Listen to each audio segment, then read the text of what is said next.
What's up, Saber folks? I'm here with another little review for Sabertrio Vahlken Saber. Both, I actually have two of them, as I wanted to make a staff. I already have the weathered coupler. Yeah, so I was like, well, let me get two of these then. And to sort of save on cost, what I did was I got a one with sound, just an FX board. I didn't go NeoPixel. There's a part of me in retrospect kind of wishes I went NeoPixel and then just one of them, and that would be about the cost. Roughly, a little less than it would have been for both to be FX. The second one I just got in Stunt configuration. And that's just sort of to minimize cost. And I still wanted in both, and I still wanted, when I turn it on, I still want there to be like a look. In pictures, you can't really tell that it's not sound. So there's that. Just a quick little review here on the hill and the electronics. I mean, the board is a Pico Crumble. I can't remember. It's like a 2. I can't remember. It's a Pico Crumble. Yeah, I think it's 16 different color changes. Pretty easy to do. Kind of have to wait for this little LED switch to get turned off, and then I'll be able to demonstrate the color changing abilities.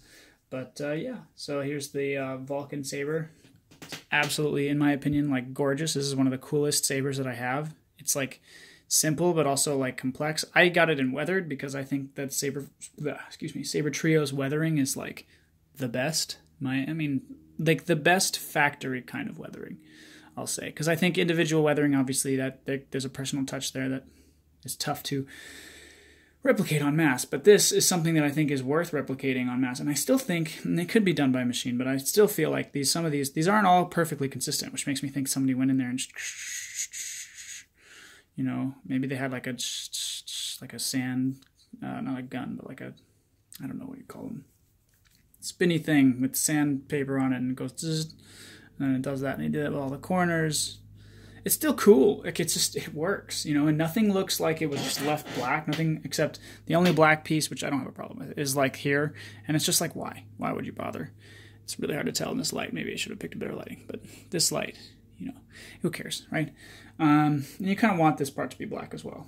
I might even go in and weather these a little more, the little square things at the bottom of the pommel. But yeah, this is sort of like it's like a combination, I can't remember.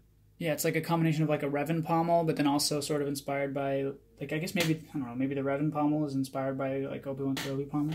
Either way, I got it with gold brass cover tech. It looks gold. It's basically the same thing. You could have told me this was brass too. I wouldn't really have cared. But yeah, gold switches and brass cover tech.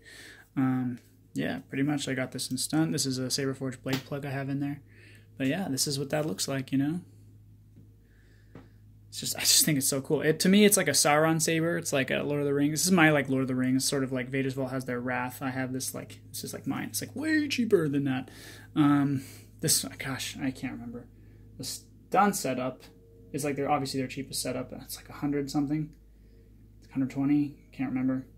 But that's like $80 off what Saberforge costs. Now, of course, the shipping I think is like $60 because it comes from Myanmar. So it's like if you're already buying one, it's like why not get the other one? I don't know.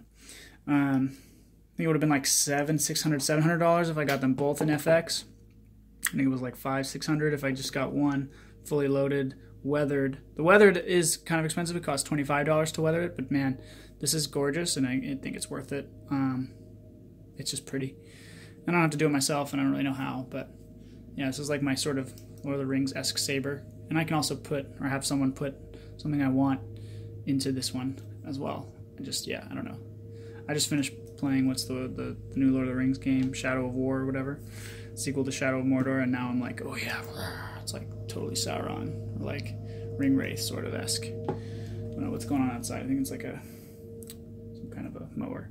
Let's go ahead and change the color on the other one. Beep beep beep. You have to hold it for kind of longer than you want to, but that's how it goes. So this is.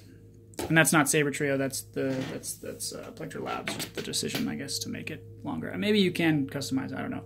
But this is the dark side font, and that's hard-coded in. You get a light side or a dark side, and you have to pick that, and then you just go with that. Which I thought was fine, especially if you just want a basic saber with sound, you want to spend the least amount of money. It's perfect, man. Because, I mean, the flash on clash works great. I never had a problem with their electronics. But yeah, so now I'm changing. That was orange, and this is like a sort of a, it's really hard to see in this light. That's like a pink or purple. I don't know. My colors are bad. This is more pink. Oh, okay, now it's blue again.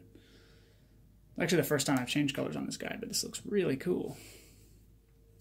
I just can't pass up, like, my issue is, like, if you did the Nano Biscotti, I would have to go in and figure out how to code the thing and change the color. Maybe it's super easy, but I was just like, I just want to be able to change colors when I want. And you can kind of do that with this, but you have to make sure it's off. This is a lighter blue, more like an ice blue. Oh, this is also an Invader's Vault blade, by the way. So maybe that changes the color a little bit. But, yeah, so there's some, like a lime green. There's, like, an actual deep green. Also, the lighting from outside is not super helpful right now. Back to yellow. Or lime, I don't even know. Kiwi? I have no idea. That's more yellow.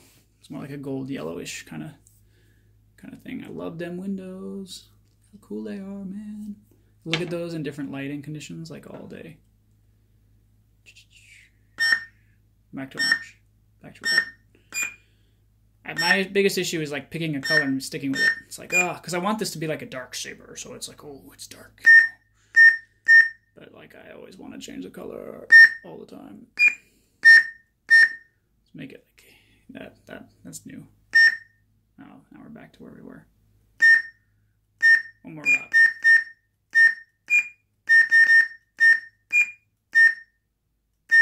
There we go. Pick that one. Gold. Kind of yellow gold, I guess. And here's the Pico Crumble Darkside font. That's the boot up sound. I got the red LED switch in case you're wondering what color that was. Flash and Clash looks great. I've actually used these on camera a couple times. This is weird lighting conditions with the outdoor lighting. This is like outdoor lighting coming into my window. Also, this is not charged, so it's probably not gonna be as sensitive as it would be if it was fully charged. But I love this because you can literally grab this anywhere. Like you can grab it at the choke point. It has a good choke point. I think they said this was the thinnest hilt that they've ever made. Not sure, if I remember correctly. But yeah, you can grab it up here, you can grab it at the choke point.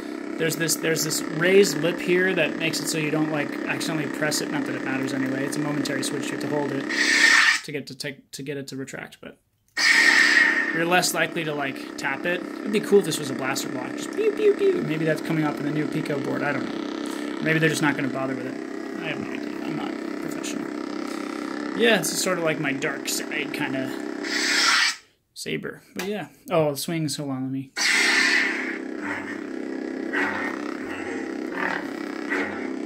Again, I haven't charged this, so it's not going to be as good. Also trying to do it in the frame. It's kind of hard.